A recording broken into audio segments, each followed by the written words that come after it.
Hindi tinanggap ni Jimmy Pascua ang apology letter ng babaeng motovlogger na kanyang nakaalitan sa isang rough road sa Zambales at naging viral kamakailan. Anya, hindi sincero ang paghingi ng tawad ng dalaga dahil dito itutuloy ng kampo ni Pascua ang pagsasampa ng kaso sa vlogger. Ayon naman sa hepe ng LTO Intelligence and Investigation Division, hindi ititigil ay sinasagawang administrative investigation kahit pa umamin na si Yana sa kanyang kasalanan. Paabutin po namin sa korte. So magsasampa po kayo ng reklamo? Opo. Kasi yung sinabi ng kapatid ko na tanggalin na yung video, hindi pa rin tinatanggal.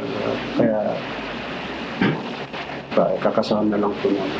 Sir, ibig sabihin hindi niyo po ba tinatanong yung apology kanina? Hindi po.